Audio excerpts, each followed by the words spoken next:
Well, the season for the Lima Symphony Orchestra continues, and it's on Friday. Joining us today to tell us more about it, we've got the music director and conductor with the Lima Symphony Orchestra, Andrew Crust, and thanks for coming. Thanks for having me. I guess let's start out with that again. This is different because typically you guys are on a Saturday night, right?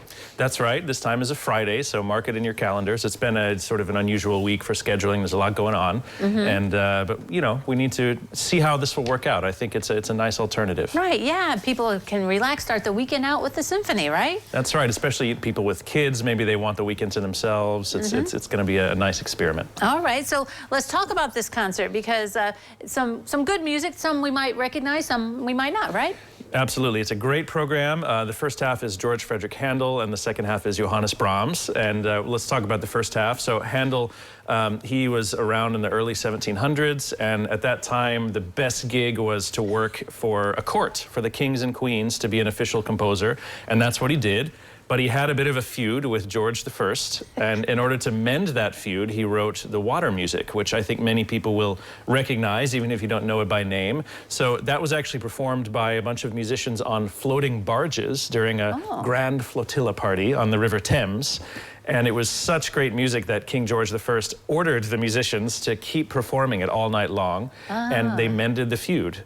And interspersed with that, we have our chorus with us, which is always a wonderful thing to have, our whole family there. So maybe about 90 people on the stage this week, and they're going to perform 3 of the coronation anthems, which were written to obviously when the king was finally anointed, and they're still used to this day, hundreds of years later. Wow. And this music, you know, it's joyful, it's celebratory, and I think that especially this week, you know, this orchestra situation is a great model for thinking about how we have 90 people of different backgrounds and different beliefs, and they create something beautiful together, and they come together, and I think that's what we want to try and give to the audience this week, is that sense of we are all in a community, we're all human beings, and we can find common ground and we can find joy together, and this is just a perfect metaphor for that. Well, man, if the king wanted it over and over, maybe the audience is like, play it again. That's right. We're all for that. Yeah, exactly. I guess you won't be bringing any water in, though, and floating down anything. Maybe not this time. Don't flood the Civic Center, right? Okay, so tell us about the second half. So Brahms, you know, he's one of the 3 Bs, the so-called 3 Bs, Bach, Beethoven, Brahms. He's my favorite composer. Oh. And he only wrote 4 symphonies because he really took his time. He took 20 years to write the first one. And they're all just some of the greatest creations of humanity, I think. These are just wonderfully written, wonderfully moving, powerful, delicate, you know, sometimes muscular and sometimes really sensitive. And it's just, as I said, it's some of the greatest writing you've ever heard in your life. And orchestras really love to play it because it's a challenge. It requires a lot emotionally from them and physically. And if you've never heard a Brahms symphony, come and check it out. We're having a lot of fun up there. All right.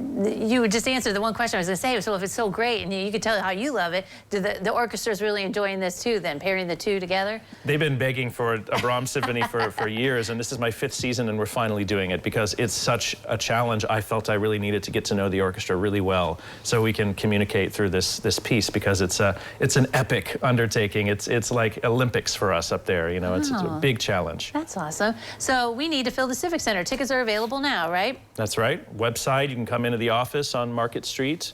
Many ways to get tickets. Yeah, tickets at the door and stuff. And just a reminder, it is tomorrow night, Friday night. So this sounds like a good concert. We talk about this many times, where if you've never been to the symphony, try this one out. This also sounds like a good one to introduce yourself to some really great music. Yeah, I encourage you all to bring your friends who have never been to the symphony before, and we create a welcoming environment. There's no expectation for how you dress.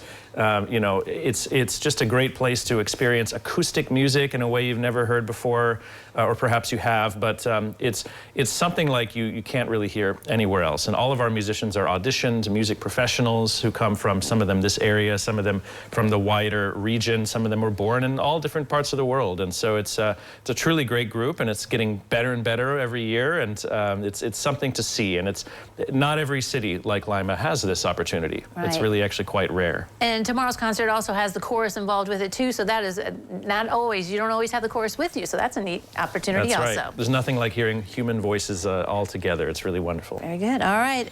Brahms and Water Music. It is this Friday at the Civic Center. Andrew, thanks for coming today. Good to see you. Thank you very much. All right, don't go away. We'll take a look at the weather forecast next.